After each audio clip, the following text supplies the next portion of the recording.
Eh bien bonjour à tous les amis, on se retrouve pour le débrief de France-Uruguay 2-0. L'équipe de France les amis, on est en demi-finale. L'équipe de France en demi-finale de Coupe du Monde. Alors avant tout de commencer le match les amis, je vais vous demander de liker la vidéo, de vous abonner si ce n'est pas encore fait et d'activer la petite clochette de notification.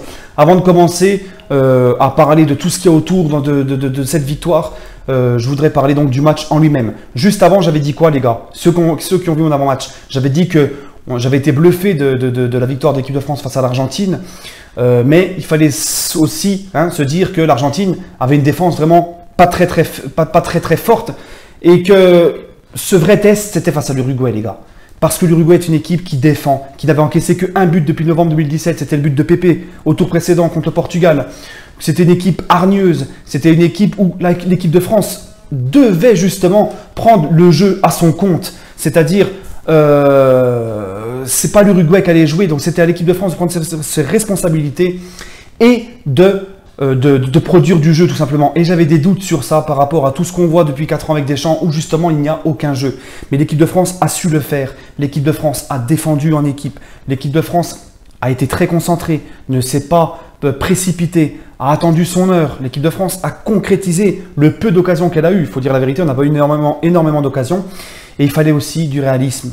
Donc voilà, la composition de l'équipe les amis, la même que face à l'Argentine, sauf que Tolisso remplaçait Matuidi suspendu. Donc Lloris dans les cages, Pavard, Hernandez sur les côtés, Umtiti, Varane en défense centrale, Pogba, Kanté au milieu de terrain, Griezmann en position de 10, 9,5, si comme vous voulez, Giroud en 9, Tolisso ailier gauche et Mbappé ailier droit. Donc franchement, sur l'ensemble, pour moi, tout le monde a été très bon. Même Hugo Lloris, que tout le temps, je m'acharne après lui, mais il faut dire qu'il est moyen depuis 2 ans, on va dire à peu près avec Tottenham, et même en équipe de France. Mais là, franchement, dans cette Coupe du Monde, pour moi, il est très bon. Et il nous sort un arrêt magnifique juste après le premier but, en début de deuxième mi-temps, lorsque... Non, juste avant la mi-temps, pardon, lorsque l'Uruguay a failli égaliser, après le but de Raphaël Varane. Donc les gars, franchement, tout le monde pour moi a été bon ce soir. Surtout au top, Kanté au milieu de terrain, Varane en défense, les 2 latéraux et Mbappé devant. Mbappé qui, pour moi, on dit tous que c'est Griezmann normalement le leader technique de cette équipe. Je suis désolé Griezmann, même s'il marque, ça ne va pas enlever son match assez, on va pas dire mauvais, bon, plus que moyen. Voilà, je veux dire un moyen match de Griezmann. On en attend beaucoup plus de Griezzy. Depuis le début de la Coupe du Monde, on attend à ce qu'il nous fasse son match référence. Il n'a pas encore fait, même si il est décisif, il marque. Mais ça n'empêche pas que dans le jeu, ça n'a pas été le Grisou qu'on attend. On attend plus. Mais bon, il a été quand même bon. Mais on en attend plus. Pour moi, Mbappé a été vraiment, encore une fois, pour moi, le meilleur offensif de cette équipe de France. À chaque fois qu'il prend, qu'il touche le ballon, Mbappé, qui part dans ses dribbles, très peu de balles perdues, que des bonnes choses. La percussion. Il apporte du danger, de la vitesse, de la créativité, pardon. Et franchement, cette équipe de France, superbe ce soir. J'ai vu une équipe de France qui prend donc le jeu à son compte. Mis à part peut-être quelques frayeurs de Umtiti, qui a fait un petit peu n'importe quoi sur certaines relances derrière. Mais bon, bref, dans l'ensemble, ça a été très bon. L'équipe de France m'a bluffé. Et je pense que, et c'est ce que j'avais dit dans mon avant-match, si l'équipe de France passe l'Uruguay, là, on peut vraiment envisager d'aller au bout de cette compétition, les amis. Parce que... Rappelez-vous ce que Aimé Jacquet avait dit dans le reportage de France 98 qui a eu lieu juste avant la Coupe du Monde. Il disait, lorsqu'on élimine l'Italie en quart de finale, on se dit ça y est, il ne reste que les demi et une éventuelle finale. On a sorti la grosse Italie dans son jeu, parce que l'équipe de France d'Aimé Jacquet, rappelez-vous, à l'époque, en 98, pour ceux qui s'en rappellent, c'était un petit peu l'image de cette équipe de France-là. Une équipe de France qui joue beaucoup en contre, qui défend bien, et qui ne fait pas énormément de jeu. C'est pareil. Là, elle a affronté une Uruguay un peu à l'image de l'Italie. Une équipe d'Uruguay qui défend, qui ne fait pas le jeu, qui laisse l'adversaire venir. Et Aimé Jacquet avait dit, si on passe l'Italie, en ayant passé l'Italie, c'est là qu'on s'est dit qu'on allait aller au bout, qu'on n'avait plus peur de rien, qu'on avait éliminé l'équipe la plus difficile. Pour moi, c'est un petit peu pareil, cette équipe de France face à l'Uruguay. Je pense que maintenant, l'équipe de France a le droit complètement de rêver. On a tous le droit de rêver. Et on a vu vraiment une équipe d'Uruguay. Je pensais à une équipe d'Uruguay qui allait réagir après le premier but. En deuxième mi-temps, je pensais vraiment que l'Uruguay allait se réveiller et nous faire mal.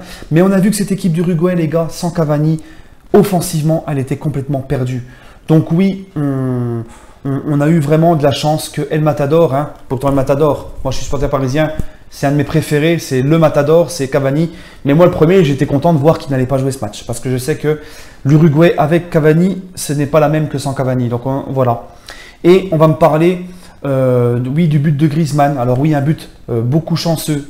Mais pour gagner des grands trophées, on le voit en Ligue des Champions, on le voit à chaque fois en Coupe du Monde, il faut ce petit grain de chance, cette petite réussite qui est dans ton côté. Et pour le moment, elle est avec les Bleus. Donc pour moi, tous les signaux sont au vert.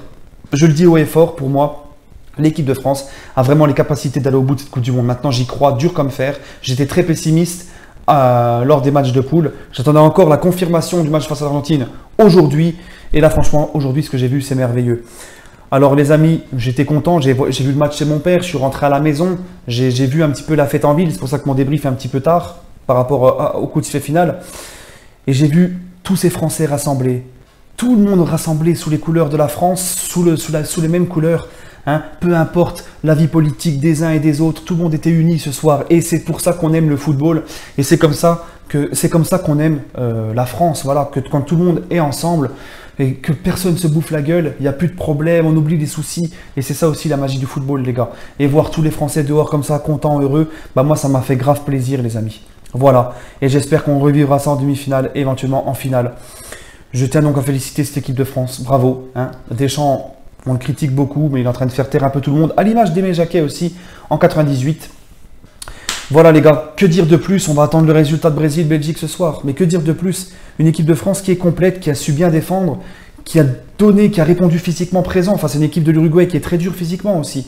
Une équipe de France qui n'a pas paniqué. On a l'impression, il y a beaucoup de jeunes, on a l'impression qui sont vraiment matures dans leur jeu. Hein, les Pavard, les Mbappé, les Hernandez et Kanté les amis. Kanté, qu'est-ce qu'il est fort Kanté. Et quand on sait qu'il va quasiment venir au PSG, bah, moi ça me fait kiffer. Voilà les amis, sur ce, on se retrouvera pour une vidéo spéciale demain concernant Gianluigi Buffon qui vient d'être officialisé par le PSG. Ça confirme une info que John Dre vous a donnée et une info que je relayais. C'est de l'info de John Dre qui a les sources, qui a les infos sur le PSG et que j'ai relayé dans mes 2 dernières vidéos de Mercato, à savoir que Buffon devait être officialisé fin de semaine par le PSG. C'est chose faite. Avec cette officialisation aujourd'hui, vendredi, en pleine fin de semaine. Donc vous voyez les amis, on ne vous raconte pas des bêtises. Hein. Voilà les amis, je vous souhaite à tous une agréable journée. Sur ce, allez Paris, allez les Bleus et profitons tous de ces bons moments les amis. Allez, bonne journée et bonne soirée à tous et bon match Brésil-Belgique également.